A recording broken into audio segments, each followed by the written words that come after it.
Real power is when you feel everything, but react to nothing. Think about how often your day gets thrown off because of one text, one comment, or one wrong tone. You were fine, and suddenly your whole mood changes. That's not just stress, that's emotion leading your life. And if you don't stop it, it keeps happening. You say things you don't mean, you do things that don't help. You hurt people or you hurt yourself, not because you're a bad person, but because you never learned how to pause. This isn't about ignoring your feelings, it's about learning how to lead them. It's about being able to sit in the middle of a storm and still choose your next move with clarity. When you master the power of not reacting, everything changes. You stay calm, you stay clear, you protect your energy. That's what this is about, how to stop letting emotions take over and finally lead your life with strength. Chapter 1. Face the urge to react without needing to obey. You're going to face moments in life that shake you. Moments when something someone says hits you hard, when someone's tone sounds disrespectful, when a message you didn't expect shows up and stirs something in you. In those exact moments, something inside you wants to react. You feel it in your chest, maybe in your throat, maybe even in your hand. It builds up fast, and the first thing your emotions want is a reaction. But here's the truth. Just because the urge is there doesn't mean you have to follow it. You can feel the tension rise and still not act on it. That's the start of real power. That's when you begin to gain control over your emotions instead of letting your emotions control you.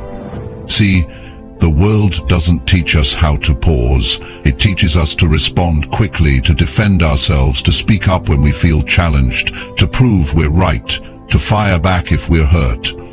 And that's why so many people stay stuck. They live their whole lives obeying every single emotional impulse they feel.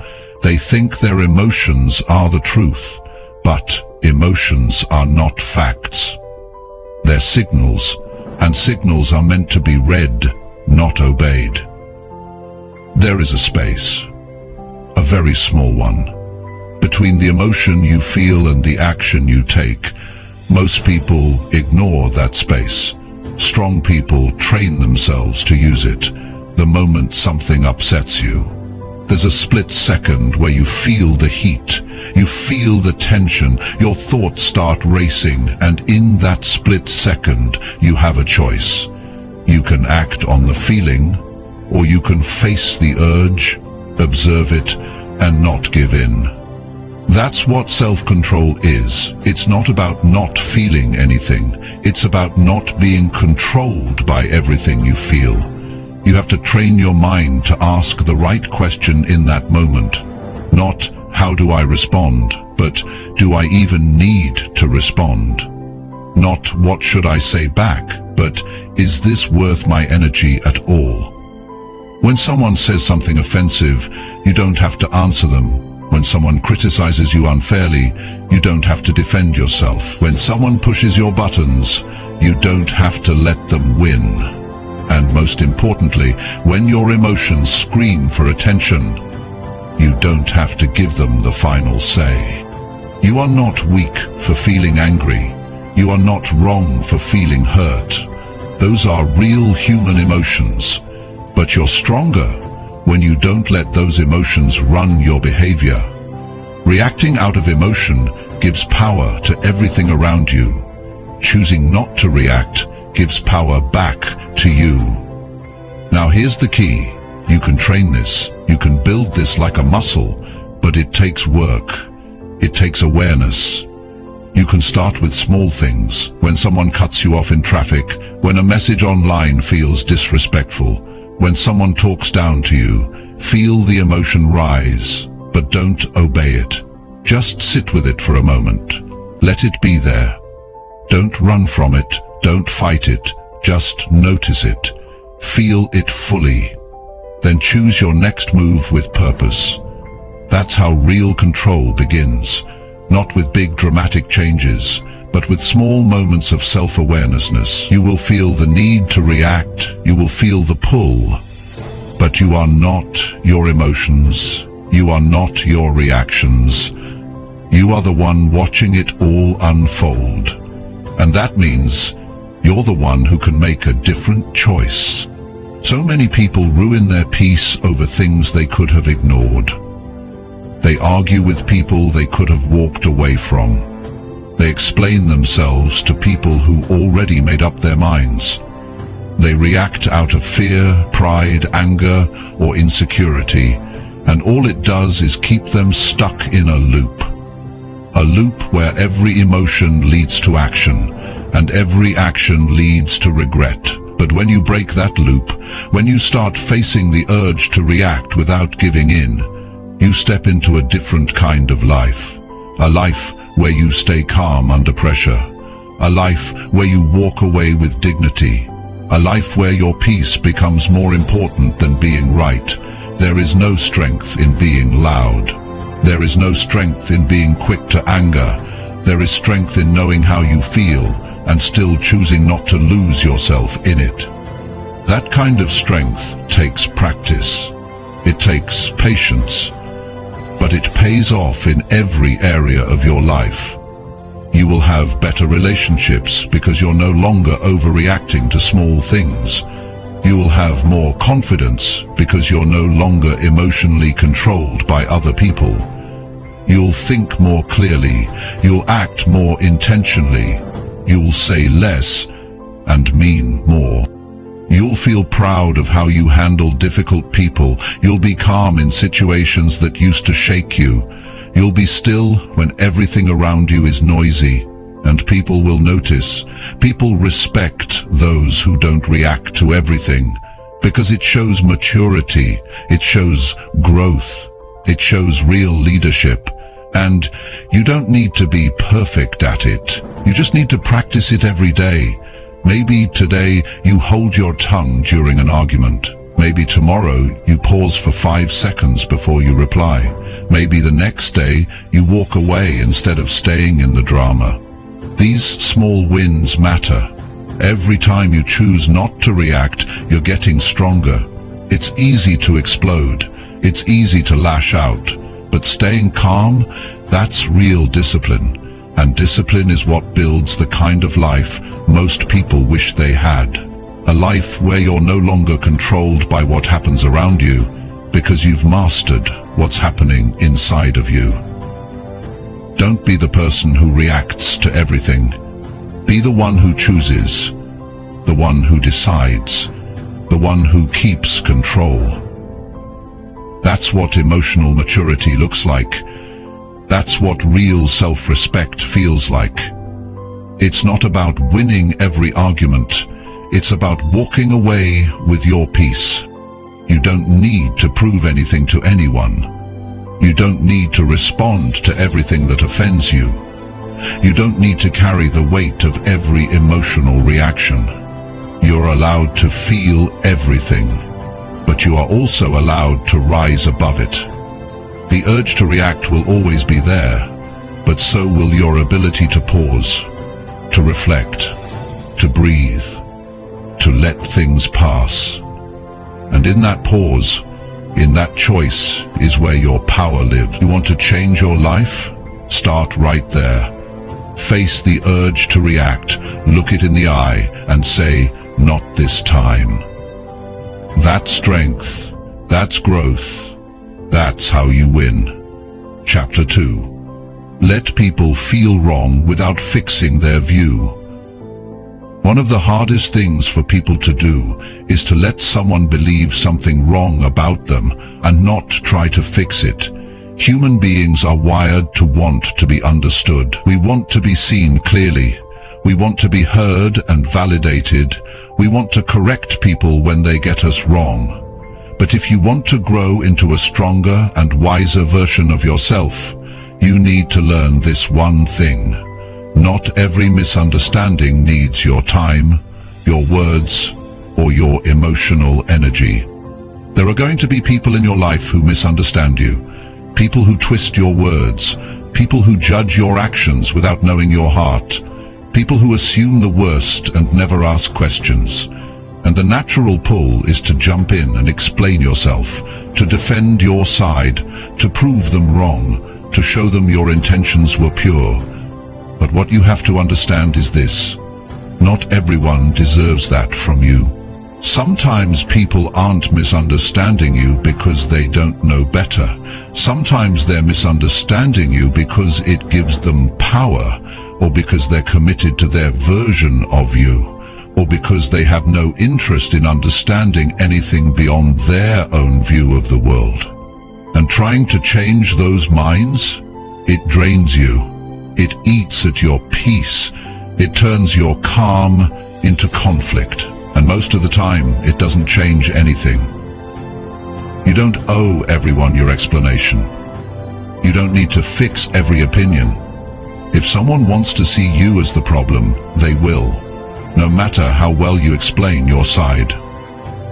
And here's what's even harder to accept. Some people feel more comfortable believing the wrong version of you because it fits their narrative, because it protects their ego, because it makes them feel right. And if that's the case, no amount of facts, honesty, or truth will change their mind. The only thing you'll be doing is wasting your time. When you let people feel wrong about you and walk away without defending yourself, that's not weakness, that's power. That's emotional maturity. That's choosing peace over ego. You're not abandoning the truth, you're protecting your energy. And in a world that constantly wants your reaction, protecting your energy is one of the most powerful things you can do. You have to ask yourself, why do I need them to understand me? Is it really going to change anything? Will their opinion of me affect my growth, my peace, or my future?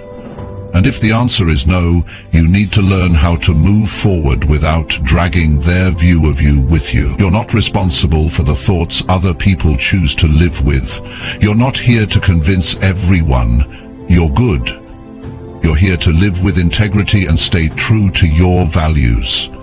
You know who you are, you know what you meant, you know your heart, and that has to be enough. Because if you keep chasing the approval of people who misunderstand you, you'll never find rest.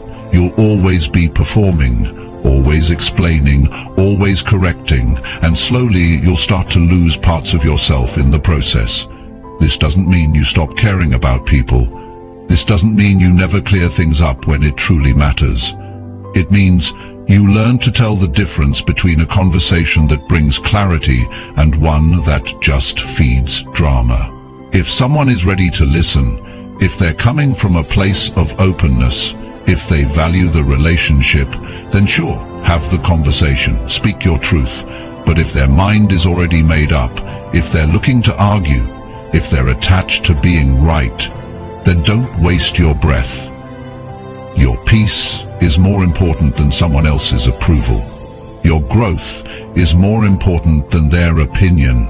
Your time is more valuable than any argument designed to bring you down. Some people will never say sorry. Some people will never admit they got it wrong. And some people will rewrite the story to make you the villain, so they don't have to take responsibility for how they treated you. Let them. Let them hold on to the version of the story that makes them feel safe. You don't need to correct it. You don't need to fight it.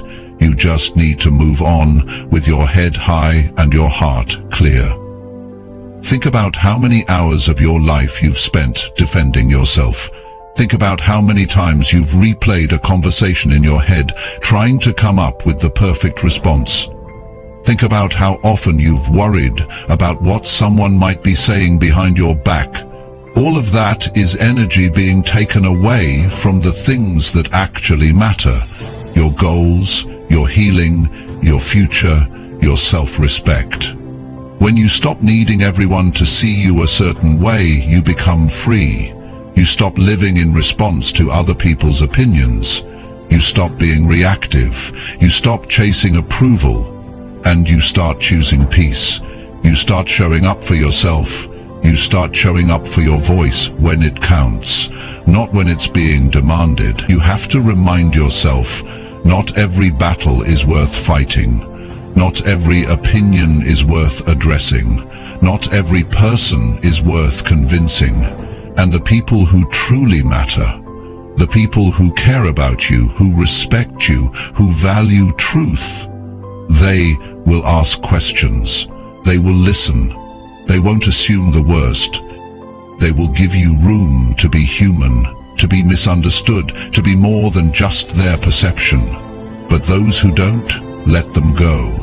Let them believe what they want. Let them feel wrong, and let yourself feel free. The urge to explain yourself will come up strong. It will come up fast. But pause. Ask yourself, what's the cost of this reaction? What am I giving up to be understood by someone who doesn't want to understand me? Is it worth it? Most of the time, it's not. And here's the truth. People will talk whether you explain yourself or not.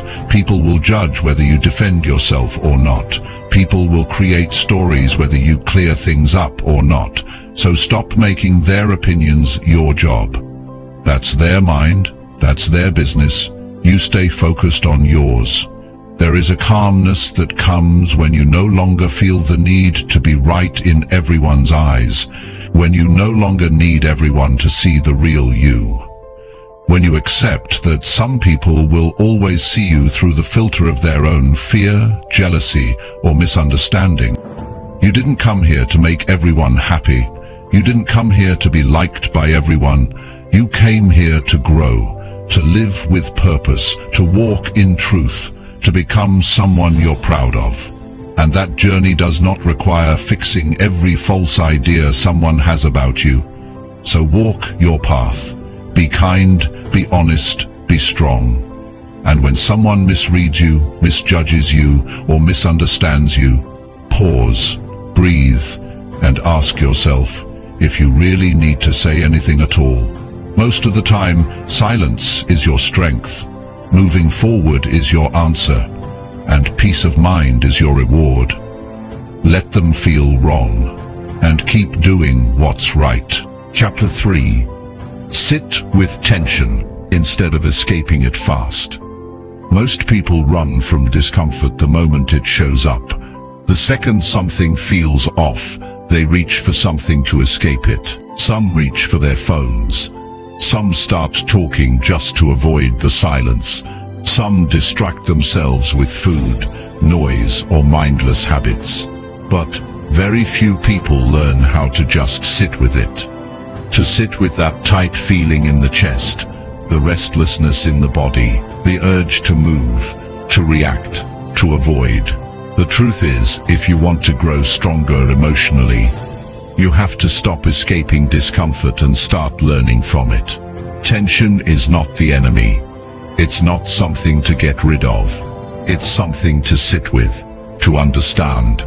It's your body's way of signaling that something inside you needs attention, not avoidance, not escape, attention.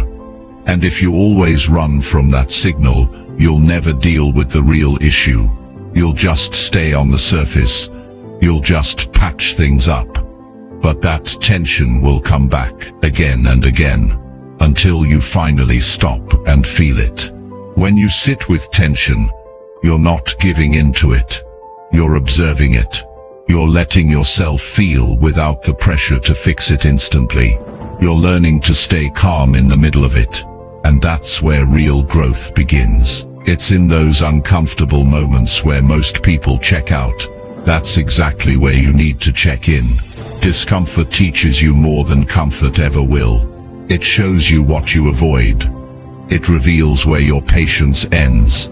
It highlights your pattern, and if you're willing to stay present with it, even for just a few minutes, it will tell you the truth about yourself.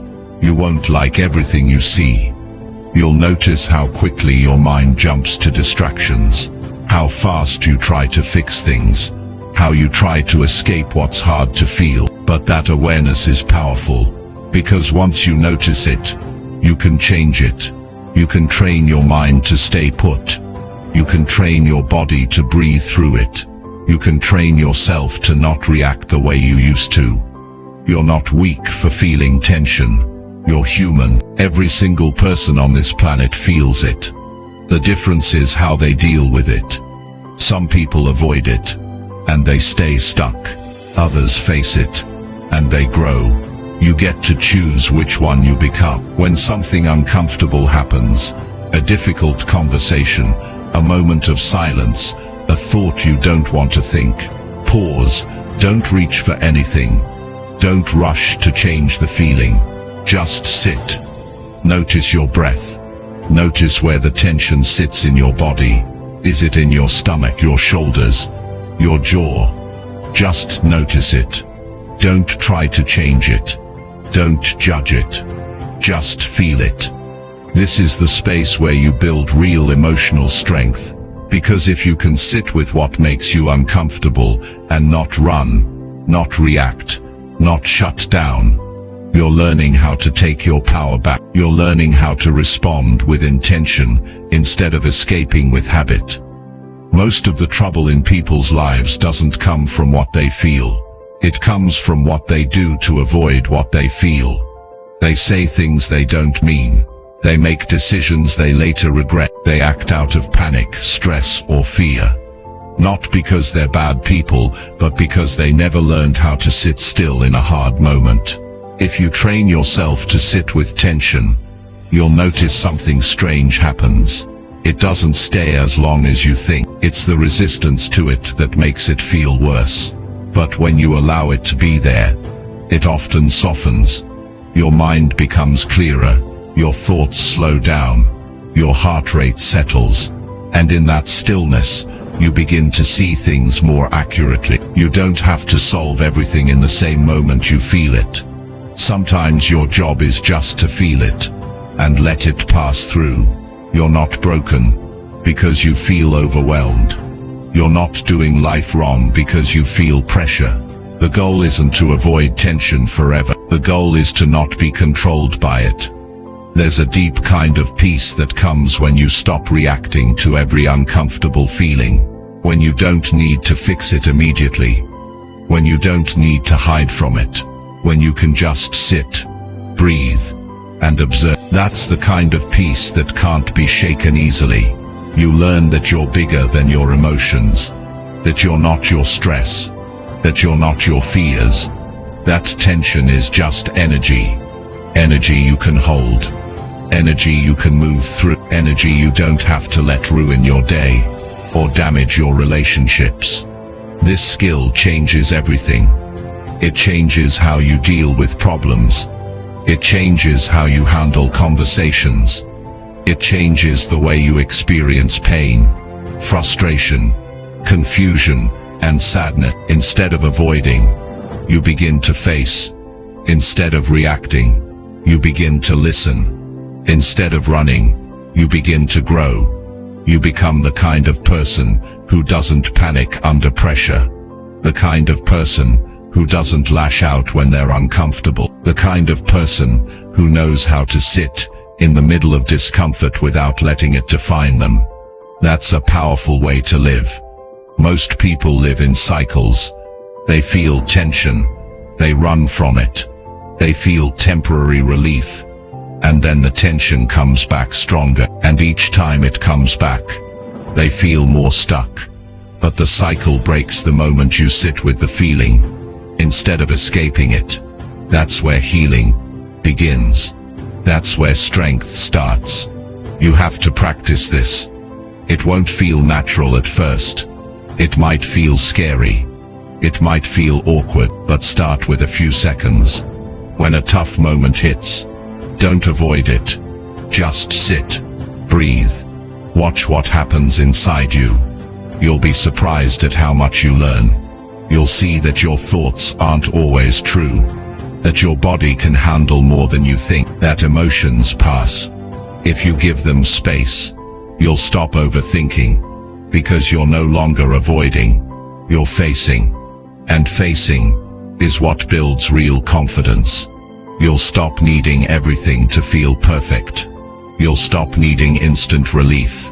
You'll stop fearing hard emotion, because you've trained yourself to sit through them, to understand them, to let them move without reacting out of panic. And the more you practice this, the more grounded you'll become. You'll be the person in the room who stays calm, who thinks clearly, who speaks with intention, who listens before reacting. That kind of presence is rare, and powerful, and respected. You won't need to explain your calm. People will feel it. You won't need to talk about your strength. People will see. You'll stop being a slave to the tension and start being a guide for yourself and others. And when things go wrong, because they still will, you'll meet those moments with a clear mind and a steady heart. You'll stop feeling like life is something you need to escape from. You'll start trusting yourself to handle what comes up. Because you know now, tension isn't the enemy. It's the teacher.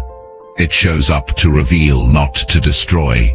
It shows up to guide, not to harm. And once you learn to sit with it, you'll see that what you used to fear was never as strong as the version of you that chooses to face it. Chapter 4. Respect your silence more than being understood instantly. There are going to be times in your life when your silence is the only thing protecting your peace. Times when someone says something that touches a nerve. Times when people misunderstand your actions. Times when you feel the pressure to speak up just to make someone see your side. But one of the most powerful skills you can develop is learning to value your silence more than the need to be understood right away. Not every moment needs a response.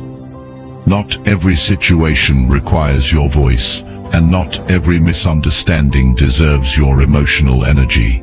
You don't have to rush to fix people's opinions of you.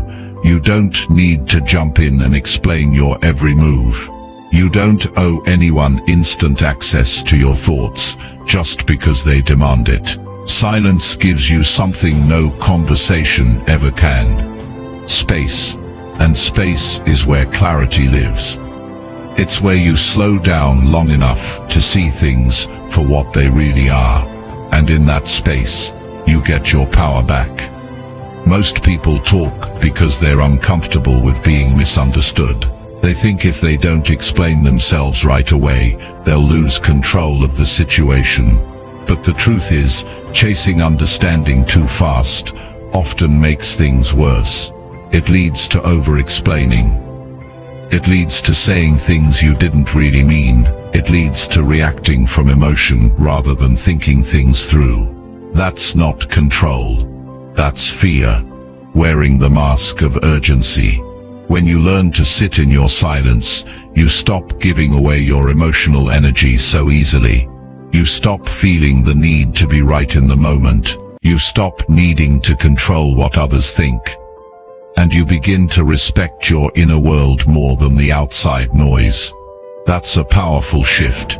That's where you stop being reactive and start being intentional. It doesn't mean you stay silent forever. It doesn't mean you suppress what matters. It means you pause long enough to make sure what you say adds value, not more confusion. It means you speak when you're clear, not just when you're triggered. It means you protect your voice by not wasting it on situations that don't deserve it. There's wisdom in silence. There's strength in not reacting.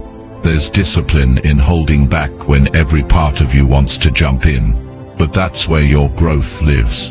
In that tiny space between what you feel and what you say. Most people skip that space. But when you learn to live in it, you become harder to shake. You don't get pulled into every argument. You don't rush to defend yourself. You don't say things just to be heard. You speak from a grounded place. And that makes every word you say carry more weight. Sometimes the most powerful thing you can say is nothing. Not because you don't care, not because you're weak, but because you know not every situation needs your voice. You've seen what happens when you talk too fast. You've seen what happens when you explain too much. And you've learned that silence doesn't mean losing. It means leading yourself first. The need to be understood is natural. Everyone wants to be seen for who they really are. But needing that too quickly can make you chase people's validation. And chasing validation always leads to frustration. Because no matter how well you explain yourself, some people won't get it. Some people aren't listening to understand, they're listening to respond. Or worse, they're listening to judge. So you give them your truth, and they twist it. You open up, and they ignore it. You try to clarify, and they argue harder. And in the end you feel drained. That's why you need to ask yourself before speaking. Is this the right time? Is this the right person? Is this the right energy? And if not, honor your silence. Don't fill the space just to feel better for a moment. Sometimes the greatest respect you can show yourself is walking away from the need to be understood. When you respect your silence, you respect your boundaries, you protect your peace. You show yourself that you don't have to prove your worth every time someone misunderstands you. You start living in alignment with who you are, not who people think you should be. This doesn't mean you avoid hard conversations. It means you enter them with control, not desperation. It means you choose your words, not let your emotions choose them for you. It means you understand that clarity takes time. And sometimes silence is the first step to that clarity. You also learn how to sit with the discomfort of not being understood. That's a big one. It's not easy. It feels heavy. It feels unfair. But it builds something important in you. It teaches you to trust your own understanding of yourself. Because if you always need someone else to see your value before you can feel stable, you'll never have peace. You'll always be performing. But when you hold your silence in a moment of misunderstanding and stay grounded, you show yourself that your worth isn't up for debate. Not everyone will understand your silence. Some will take it as distance. Some will think you're ignoring them. But that's not your responsibility. Your job is not to make everyone comfortable. Your job is to stay true to your emotional needs. And if silence is what keeps you clear, then that's what you honor. There are people who will push you to speak before you're ready. They'll say you're avoiding. They'll say you're being passive, but they don't understand what it takes to hold back when your heart wants to scream. They don't see the strength it takes to pause, to reflect, to not let your emotions lead the moment. That's not passiveness. That's restraint. That's wisdom. That's leadership, starting with yourself. The more you respect your silence, the more you'll see how much noise in your life was unnecessary. You'll look back and see how many situations didn't need your voice. They needed your distance. How many arguments didn't need your defense. They needed your silence. How many moments didn't need your reaction. They needed your calm. And you'll start noticing the difference in your energy. You'll feel lighter. You'll feel more in control. You'll feel proud of how you handled what once would have thrown you off. That's not just emotional strength. That's emotional maturity. And that kind of maturity transforms your relationships, your decisions, and your future. You don't have to explain yourself to everyone. You don't need to be understood instantly to be okay. You can be misunderstood and still stay grounded. You can be judged and still stay peaceful. You can be questioned and still stay clear. The power is in your pause. The strength is in your silence. The maturity is in your timing. And the freedom is in not needing instant understanding from anyone. Because the moment you stop trying to control how others see you, you gain full control over how you carry yourself. So give yourself permission to stay quiet when you're not ready. Give yourself room to think, to feel, to come back to center. Let others have their opinions. You're not responsible for them. You're responsible for protecting your energy and speaking from clarity. not urgency. The world doesn't need more noise. It needs more people who know when to be still, who speak when it's useful, who pause when it's wise, and who live from a place of strength, not reaction. You become that person by choosing silence, not as a retreat, but as a strategy. Not because you're avoiding life, but because you're leading your life with purpose. Not every truth needs to be shouted. Not every misunderstanding needs your voice. Sometimes your greatest power is in the words you choose not to say. And when you can respect that silence more than needing to be understood instantly, you become the kind of person who leads themselves in every room they walk into. Chapter 5. Notice the moment your pride wants to speak. There's a moment so small most people miss it, when something inside you rises up and pushes you to say something just to protect your image. Not because it's helpful, not because it brings peace, but because your pride wants to be heard. That moment often shows up when you feel judged, when you feel disrespected, when someone speaks in a way that challenges your worth or questions your decisions. And right there in that exact second, pride steps forward and wants to speak on your behalf. But here's the thing, pride doesn't speak to solve anything. It speaks to defend. It speaks to make you feel better in the moment, not to make things better in the long run. It speaks to hold on to power, even if it costs you peace. And if you don't learn how to catch that moment, you'll keep falling into the same trap, reacting in ways that feel good for a second and bring regret for days. Pride has a voice, and it's loud. It wants to interrupt. It wants to prove. It wants to make sure you don't look weak, don't look small, don't look wrong. And when pride speaks, it doesn't care about the relationship. It doesn't care about understanding. It doesn't care about truth. It only cares about image. That's why so many arguments go nowhere, because pride is doing the talking. And when pride is leading the conversation, nobody's really listening. You've got to train yourself to notice when your pride is about to take over. It doesn't shout, it starts as a whisper. A fast thought, a rush of emotion, a tightening in your chest, a quick feeling that you need to say something right now so you don't look bad. That's the moment you've got to slow down.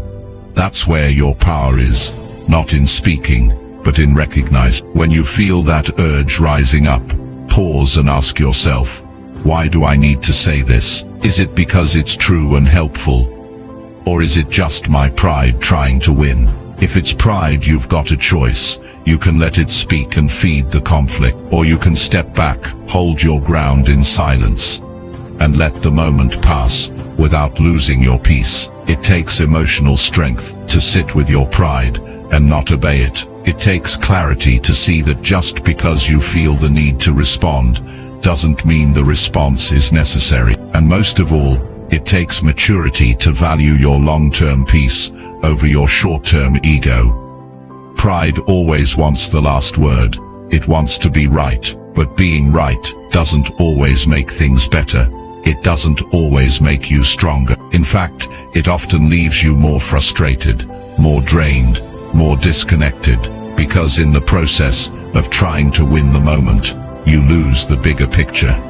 You'll be tested in moments when people speak carelessly, when they criticize your effort, when they underestimate you, when they tell the story wrong, and pride will be the first voice to rise. But that doesn't mean it's the one you have to listen to.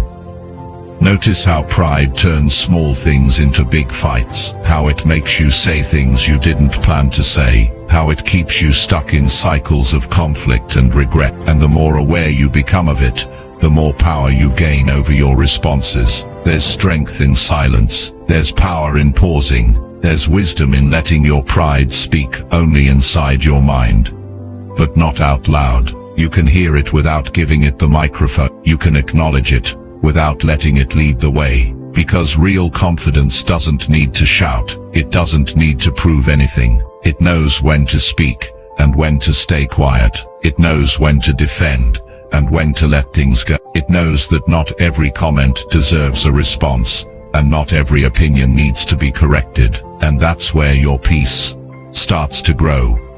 In the space between feeling triggered and choosing not to act on it. In the gap between being misunderstood and not needing to fix it. In the strength it takes to keep your mouth shut when your pride wants to open it. Think about how many situations have gone wrong because of one sentence that didn't need to be said, one reaction that came too fast, one response driven by pride, not truth. Those moments add up, and they take more from you than they give. But now you know what to look for. Now you know how to catch it. You're not a slave to your pride. You don't have to say everything you think. You don't need to defend every detail of your life. You can stand in silence and still stand strong. It doesn't mean you let people walk all over you. It means you pick your battles wisely. You speak with purpose, not pressure. You express what matters, not what's just meant to protect your ego. That's how you stay in control of your mind, your emotions, and your future. You'll feel tempted to respond quickly. You'll feel a rush in your body. Your heart might speed up. Your thoughts might race. But that's your cue. That's your signal. Pride is stepping forward, and you now have the awareness to step back. Let others talk. Let others misunderstand. Let others think what they want. That's their journey. Yours is to grow, to lead yourself, to build a life that doesn't depend on other people's opinions. And that kind of life requires you to be in control of your inner world. The moment you notice pride rising, take a breath. Remind yourself who you are. Remind yourself that strength isn't loud. That real power isn't about being right. It's about staying calm. It's about making decisions that align with who you want to be, not just how you feel in the moment. This is a daily practice. It won't be easy. There will be days when you slip, days when your pride gets the better of you. That's okay. What matters is that you're watching now. You're becoming more aware, and awareness is the beginning of change. Every time you catch your pride before it speaks, you grow. Every time you choose peace over proving yourself, you win. Every time you decide to hold your silence instead of feeding the tension, you become more of the person you were meant to be. Pride might always be there, but now you don't have to follow it. You've got something stronger. Your awareness, your discipline, your clarity. Use it, trust it, and let it guide you to a more grounded, more powerful way of living. Chapter 6. Build space between feelings and the next move. There's a moment that decides everything. A small space between what you feel and what you do next. Most people never notice it. They go straight from emotion to reaction, from frustration to shouting, from fear to withdrawal, from anger to action. But if you want to take control of your life, if you want to stop being ruled by what happens around you, you have to learn how to build space between what you feel and what you do. Feelings are fast. They rise in seconds. They show up without warning, and they're powerful. But feelings don't last forever. They move, they shift. And if you don't pause before you act on them, you'll end up creating consequences from temporary emotions. And those consequences can follow you far longer than the feeling itself. Building space means not reacting right away. It means creating a small pause, even just a few seconds. Enough time to breathe. Enough time to think. Enough time to choose how you want to respond instead of being pulled into the heat of the moment. That space is where your discipline lives. That space is where your growth begins. You don't have to act just because you feel something. That's what children do. They cry when they're uncomfortable. They shout when they're angry. They hit when they don't get their way. But you're not a child anymore. You have the ability to think, to reflect, to decide what kind of person you want to be, even when you're triggered. Most problems don't come from what people feel. They come from the actions that follow those feelings. It's the angry text, the defensive tone, the emotional decision made too fast, the words spoken that can't be taken back. That's why the space between feelings and action is so important. That space can save relationships. That space can protect your peace. That space can keep your future from being shaped by a moment of emotional chaos. You won't always get it right. Sometimes your emotions will get the better of you. You'll say something before thinking. You'll respond out of hurt. That's human. But the goal is not perfection. The goal is awareness. And awareness creates the opportunity to slow down, to observe what's happening inside you, and to ask yourself if what you're about to do is truly aligned with your values, not just your emotion. Emotions aren't bad, they're information, they're signals, they show you what matters to you, they highlight what's been touched in you. But you don't have to obey every signal. You don't have to act on every emotion. You can feel something deeply and still not respond immediately. That's real strength. That's real emotional intelligence. When you feel triggered, don't rush, step back internally. Notice what's going on in your body. Is your chest tight? Is your mind racing? That's your cue. That's your moment to create space, to pause, to breathe, to ask yourself what's really going on underneath the surface. Maybe it's not just anger. Maybe it's disappointment. Maybe it's not just frustration. Maybe it's exhaustion. Maybe it's not even about what just happened. Maybe it's about something that happened years ago that still hasn't healed. Without space, you'll never know. Without space, you'll keep reacting to the surface and never reaching the root. Space gives you the chance to choose your next move with clarity, not with emotion alone, but with perspective. And clarity always leads to better decisions. Even if the feeling is intense, even if you feel like you need to say something right now, space reminds you that most things aren't as urgent as they feel in the moment. When you create space between your emotions and your actions, you're not suppressing your feeling. You're giving yourself a chance to understand them. You're allowing yourself to respond from a place of stability instead of chaos. And every time you do that, you build a new pattern, a new habit, a new level of emotional maturity. Imagine how different your day would be if you created that space during conflict. Imagine how many arguments would end before they started. Imagine how much regret you'd avoid. Imagine how many things you wouldn't have to apologize for. That's what this habit creates. A more peaceful, intentional life. You have to train yourself to slow down emotionally. That doesn't mean you avoid what you feel. It means you face it with patience. You breathe through it. You ask questions instead of jumping to conclusions. You give yourself the gift of not reacting on impulse. People will challenge you. Life will throw things at you. And your emotions will respond. That's normal. But your actions are still your choice. That's where your freedom. You don't have to act out every time something pushes your buttons. You can learn to pause, to sit, to breathe, and then to decide.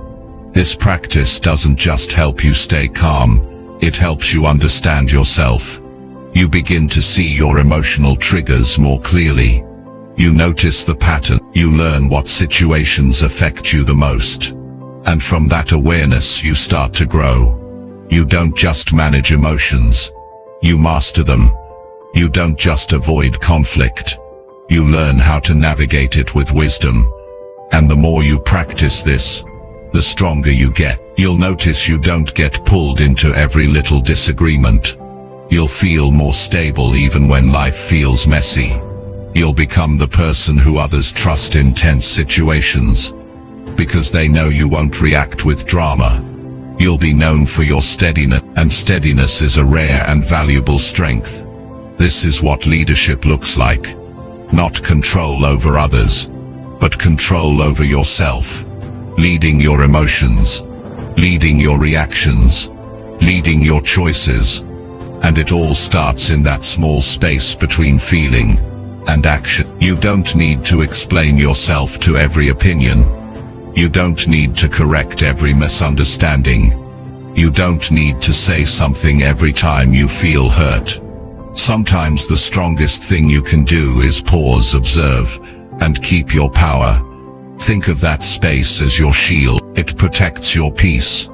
It filters your reactions. It keeps your emotions from leading your life. And the more you practice it, the more it becomes your way of being. You start responding from wisdom instead of wounds, from clarity instead of confusion, from strength instead of fear. And here's something to remember. The world doesn't slow down for you. It keeps moving. People keep talking. Life keeps throwing situations your way. So it's on you to slow yourself down inside, to build that space in the middle of all the noise, to find your center and stay there. When you feel overwhelmed, stop. When you feel disrespected, pause. When you feel misunderstood, breathe. Let the emotion rise. Let it be felt. But don't let it push you into a reaction you'll regret. Let it move through you.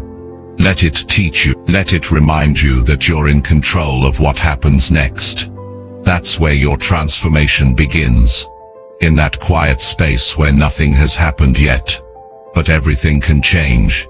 Where you get to decide if you're going to repeat the same old reaction, or build something better. Where you choose your future instead of letting the past decide it for you. You're not here to be perfect. You're here to be aware, to build space, to lead yourself forward. And the more you build that space, the more you'll trust yourself. You'll know that no matter what happens, you won't be shaken easily, because you've created room to think, to choose, to lead. And in that space, you'll find freedom. The freedom to act on your values, not your emotions. The freedom to walk away when needed. The freedom to stay calm when others are losing their minds. That freedom comes from practice, from daily effort, from choosing space, again and again. And that choice made quietly, consistently, patiently, will change your life. Chapter 7. Stop chasing control over how others treat you. One of the most exhausting things you can do in life is try to control how other people treat you. It sounds reasonable at first. We all want respect, fairness, kindness. We want to be appreciated and treated well. But here's the truth that most people don't like to hear. You cannot force anyone to act right, speak right, or feel the way you want them to. People will treat you based on their level of awareness, not your level of effort. And the more you chase control over someone else's behavior, the more you lose control over your own peace.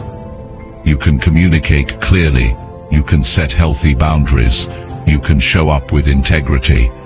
But none of that guarantees people will match your energy. None of that guarantees kindness. Some people will still misunderstand you. Some will disrespect you. Some will ignore your worth even when you've done everything right. That's not your failure. That's their limitation. You have to stop tying your emotional state to someone else's behavior. If your peace depends on how someone else talks to you, treats you, includes you, supports you, then you've handed over your power. And once you do that, your day can be ruined by a single message, a single glance, a single tone of voice. You become reactive. You become anxious. You become drained, not because of who you are, but because of who you're trying to fix. Trying to control how others treat you is like trying to control the weather. You can prepare for it. You can respond wisely. But you can't make the sun shine just because you want it to. The same is true with people. You can't force someone to value what they don't understand. You can't make someone show up for you the way you show up for them. And the more you try to control it, the more pain you invite into your life. Let people reveal who they are. Give them the freedom to show their patterns. If they're inconsistent, believe it. If they're disrespectful, see it for what it is. Stop twisting yourself into someone else's expectations just to earn the treatment you think you deserve. You don't have to earn basic respect, and if someone makes you feel like you do, that's a red flag, not a challenge to win them over. A big part of emotional maturity is understanding that how people treat you has more to do with them than it does with you. People project their fears, they act from their insecurities, they speak through their past. And if you take it all personally, you will spend your whole life adjusting yourself for people who don't even understand themselves. Stop chasing their approval. Stop trying to fix their attitude. Stop bending your values just to keep someone comfortable. If you need to constantly remind someone how to treat you, they're not your people. Respect is not something you should have to beg for. It's something that should be given freely, not earned through emotional labor. Now, this doesn't mean you become passive or accept mistreatment. It means you shift your energy. You stop focusing on changing them and start focusing on choosing you. You walk away from what drains you. You step back from what confuses you. You let silence speak where words no longer work. That's not giving up. That's self-respect in action. When you stop trying to control how people treat you, you free up your energy to control how you respond. You build a stronger inner world. You start listening to your own needs more than someone else's demands. And most of all, you stop trying to change people who don't want to change themselves. You'll find peace, not by fixing everyone, but by deciding who you allow into your space. You get to choose the standard. You get to choose how close people stand to your heart, and the way they treat you gives you all the information you need. You don't have to convince them. You don't have to teach them. You just have to believe them the first time they show you who they are. Let go of the need to manage other people's behavior. Let go of the need to be liked by everyone. Let go of the pressure to be the one who always understands, always forgives, always adjusts. Your job isn't to make people treat you better. Your job is to treat yourself with so much respect that anything less becomes obvious and unacceptable. And the beautiful thing is, when you stop chasing control, you start creating it, not over others, but over yourself. You begin to live in a way that doesn't depend on external validation. You stop explaining yourself to people who don't care to listen. You stop trying to fix people who don't want help. You start protecting your energy. You start guarding your people who want to mistreat you will find a way to justify it no matter how good you are. You could do everything right and still be blamed. You could be generous and still be taken for granted. You could be kind and still be used. So stop thinking that more effort leads to more love. It doesn't. It only leads to more exhaustion when it's one-sided. You don't have to change yourself for people to treat you better. You have to change the people you allow to stay close. You have to stop tolerating what makes you shrink. You have to stop hoping that one day they'll wake up and see your worth. If they don't see it now, it's not your job to paint it for them. Start investing in people who already treat you with care. Pay attention to the ones who don't make you question your value. Spend more time around those who don't make you feel like a burden for having feeling. Real connection doesn't need constant reminders of how to be kind. You get stronger when you stop trying to fix how others show up and start getting honest about what that says. You stop trying to explain why you deserve better and start walking in a way that makes it clear. You stop holding on to broken connections just because you once felt seen. You start choosing yourself in rooms that make you feel invisible, and don't confuse boundaries with bitterness. This isn't about cutting people off in anger. It's about understanding what your peace is worth. It's about recognizing when someone's behavior is no longer healthy for your growth. It's about trusting yourself to make decisions that protect your heart, even when it's hard. This is how you reclaim your power, not by yelling, not by arguing, not by constantly correcting others, but by stepping into environments where your presence is respected, without needing to fight for it, by building a life where you don't have to chase love, because it's already around you in the people who show up without being asked. There will always be someone who doubts you, someone who judges you, someone who doesn't treat you the way you deserve. That doesn't mean you're not enough. It means they're not ready. Don't lower your standard to fit their comfort level. Don't shrink yourself just to stay close. The right people won't need you to prove anything. You are not here to manage the emotions of others. You are not here to earn the bare minimum. You are here to live a life that reflects your values, your strength, your worth, and anyone who cannot meet that energy, you bless them and move on. Stop giving people unlimited access to your emotional state. Protect it, guide it, stand by it, because the moment you stop trying to control how others treat you, you start leading yourself, and that's where real peace begins. Not in changing the world around you, but in changing what you allow to influence your inner world. And when you do that, you'll finally realize that the freedom you were chasing from other people's behavior was always yours to create. Chapter 8. Choose not to explain yourself when it's pointless. One of the most liberating decisions you will ever make in life is choosing not to explain yourself when you know it won't change anything. Not because you're avoiding accountability, not because you're hiding something, but because you've finally realized that your peace matters more than forcing people to understand what they're not open to seeing.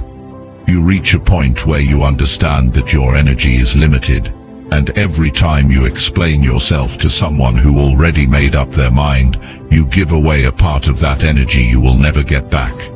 There are people who ask questions not because they care, but because they want more reasons to doubt you. There are people who listen only to pick apart your words, not to understand your intentions.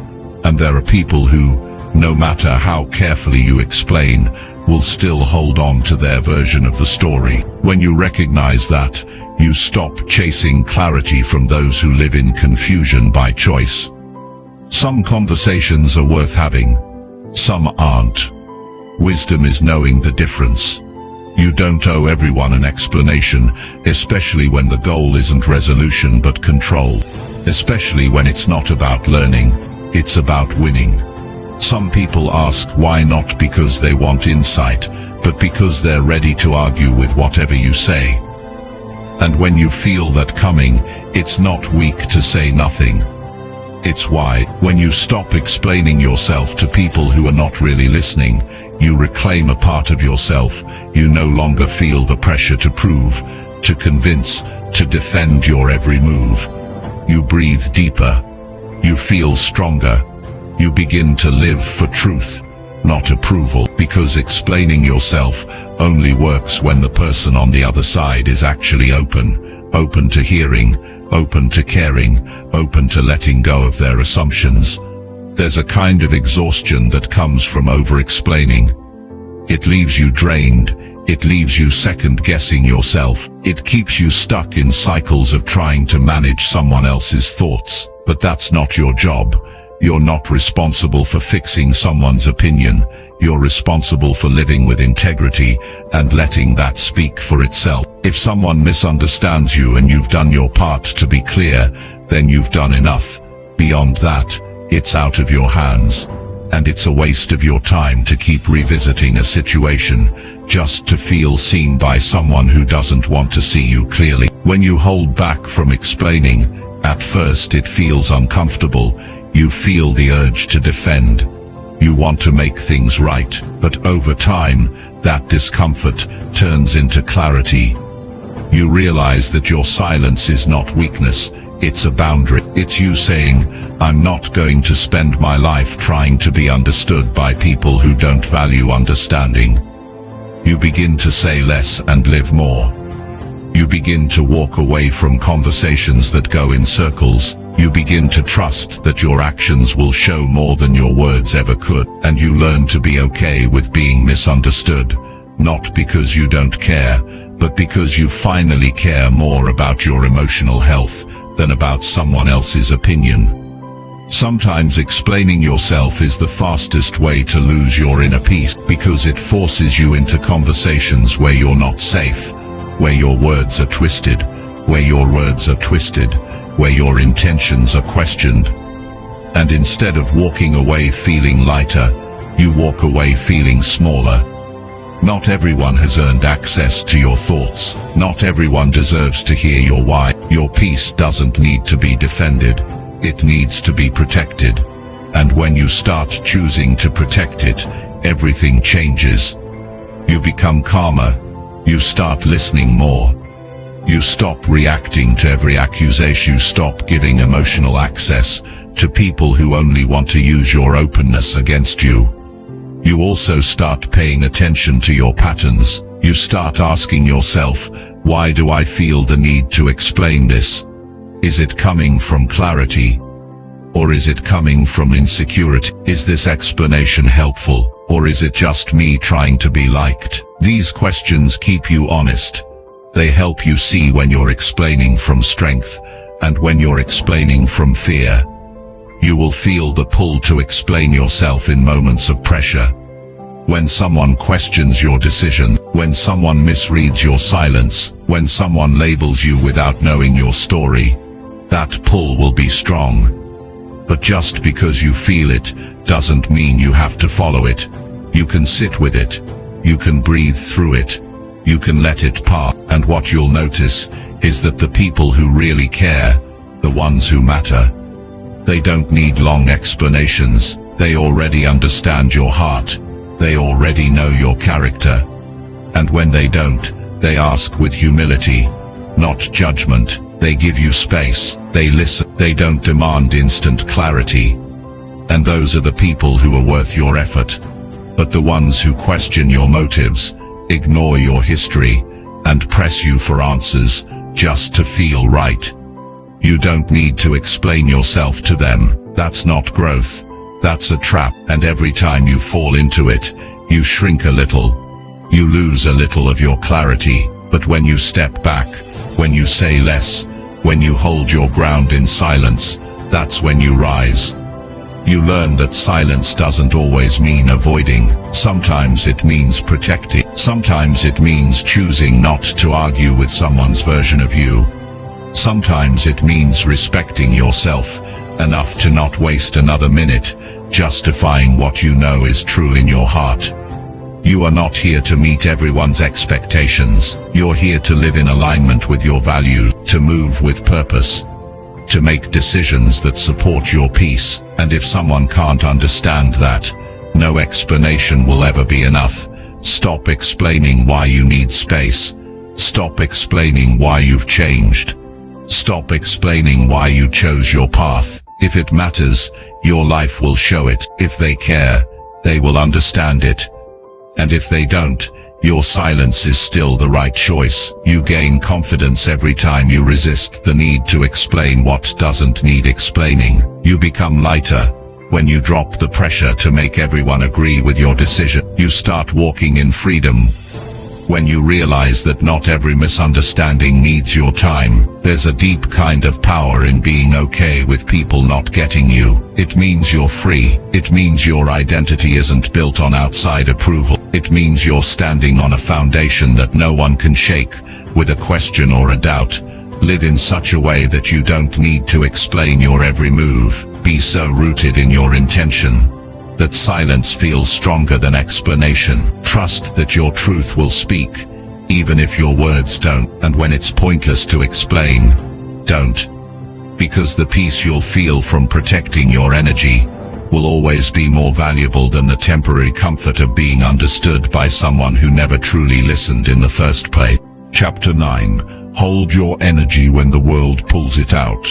There will be days when everything around you feels loud. People asking for things, deadlines pressing down, messages piling up, conflicts rising, unexpected problems showing up when you least have the energy to deal with them. And in the middle of all of that, there's one thing the world keeps doing, pulling your energy in every direction. Everyone wants something. Everything feels urgent. And if you're not careful, you'll give yourself away piece by piece until there's nothing left for you. You have to learn how to hold your energy when the world pulls it out of you. Not because you're selfish, not because you don't care, but because you know how easily you can lose your peace if you don't protect it. This is about learning to stay steady in a world that's always moving fast. It's about not letting every demand, every distraction, and every emotion pull you away from your center. You don't owe your full emotional attention to everything that happens around you. Not every situation deserves your full reaction. Not every conversation needs your complete emotional investment. You get to choose where your energy goes. And that choice, when made consistently, will shape the quality of your life. There's a difference between being present and being pulled. Being present means you're here, but grounded. Being pulled means your mind, your emotions and your focus are constantly being scattered by external forces. One text can ruin your whole day. One comment can shift your whole mood. One look from someone else, and suddenly you feel off balance. But here's what you must understand. Your energy is your responsibility. You can't give the world permission to decide how much of yourself you hand out. You have to be aware of your own limit. You have to know when you're stretching too far, and more importantly, you have to know when to pull back. People will keep asking. Life will keep demanding. The world won't stop knocking. But you have to know when to answer, and when to let the moment pass. You can't pour yourself into every fire. You can't chase peace by pleasing everyone, because if you try to meet every need, respond to every emotion, fix every problem, you will break down, not all at once, but slowly, daily, until exhaustion becomes your normal. Holding your energy is not about being distant, it's about being wise. It's about knowing that when your mind is tired, your decisions get weaker. When your heart is drained, your patience gets shorter. When your energy is scattered, your focus disappears. And when you live like that for too long, you forget who you are. So slow down, pay attention to what drains you. Notice who leaves you feeling heavy after every conversation. Notice what situations cause your thoughts to spiral. Then ask yourself, do I need to give this my full energy? Or do I need to protect myself right now? You're not being rude by creating space, you're being responsible. Because the version of you that shows up tired, reactive or overwhelmed isn't helping anyone. When you hold your energy, you become more clear. You make better choices. You stay calm in difficult moments. You're able to give from a place of strength, not obligation. The world often teaches you that giving everything is a sign of love, but that's not love. That's burnout. That's emotional exhaustion, dressed up as kindness. Real love starts with self-respect, and self-respect says, I can care deeply about others without losing myself in the process. You also have to stop giving emotional access to people who don't know what to do with it. Just because someone pulls at your attention doesn't mean they deserve your energy. You are not a solution to every problem. You are not a reaction to every emotion. You are allowed to be still when the world is loud. You are allowed to say no without guilt. You are allowed to choose peace over urgency. And don't mistake holding your energy for being disconnected. You're not pulling away, you're pulling inward. You're learning how to refill before you give. You're choosing strength over reaction. You're creating space inside yourself to breathe, think, feel and choose instead of being driven by everything that happens around you. It's also important to recognize the patterns. Are you constantly feeling drained after certain conversation? Are you always tense after scrolling through your phone? Do you find yourself snapping at people because your mind is overwhelmed? These are signs. These are your body's way of telling you that you've let too much in, that you've opened the door to too many voices, that you need to pull back and recenter. Holding your energy means having the discipline to pause, to ask yourself before jumping in, is this mine to carry? Is this my problem to solve? Is this the best use of my time and strength right now? And if the answer is no, you honor that, not with guilt, not with apology, but with confidence that you're doing what's best for your long-term well-being. This isn't about building walls, it's about building boundaries, and those boundaries don't push people away. They keep you whole.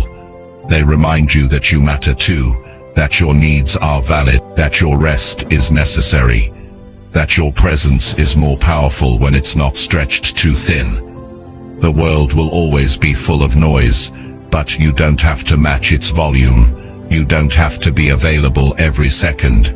You don't have to carry things that were never meant for you. Let go of the guilt. Let go of the pressure. Choose to protect your peace even when others don't understand it, because at the end of the day, no one else will feel the weight you carry. No one else will feel the emotional cost of always giving.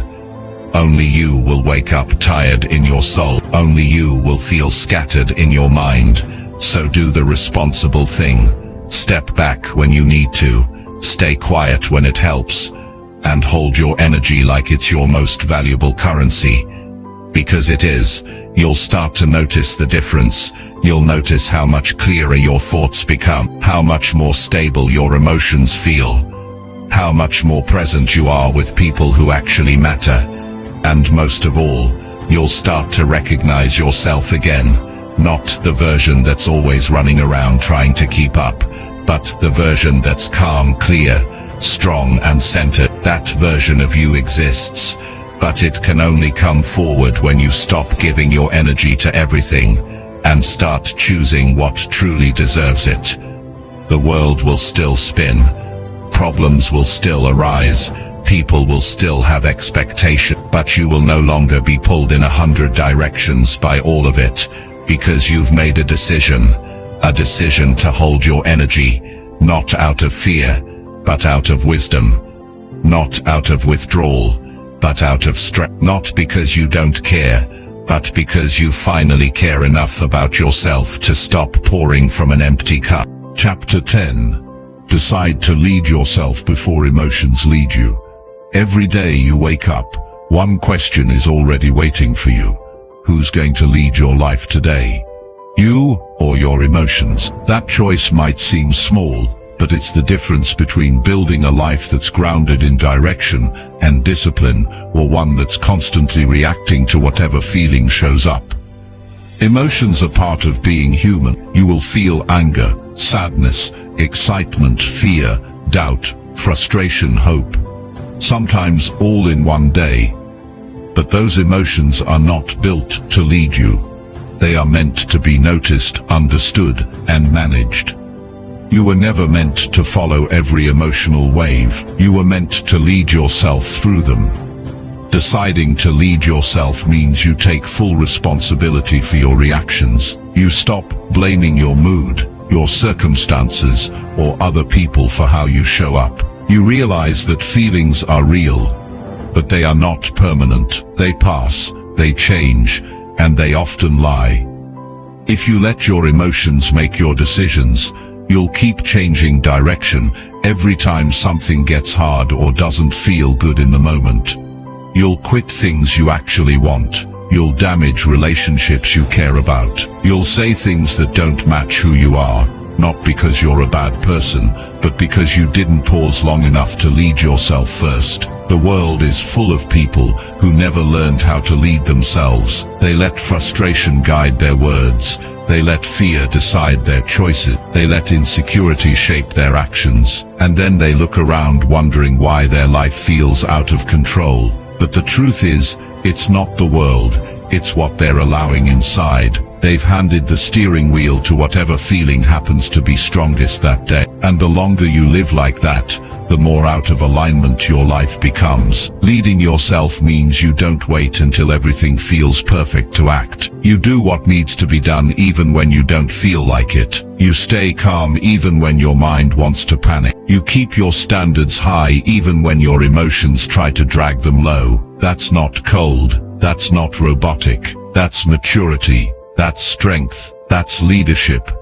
And it starts from the inside out. You don't control what you feel. That part is natural, but you always control what you do with what you feel. And when you stop giving your emotions the final say, you begin to trust yourself more. You start walking through hard moments with more clarity. You stop avoiding discomfort and start facing it with purpose. You stop being driven by moods and start being driven by values. Most people wait for motivation. They wait to feel good before taking action. But real growth doesn't happen in those moments. It happens when you move forward despite how you feel. When you wake up tired, but still show up. When you feel offended but still choose to respond calmly. When you feel overwhelmed but still take one step forward. That's what it means to lead yourself. Your emotions will always offer you shortcuts. React now. Say what you want without thinking. Quit because it's uncomfortable.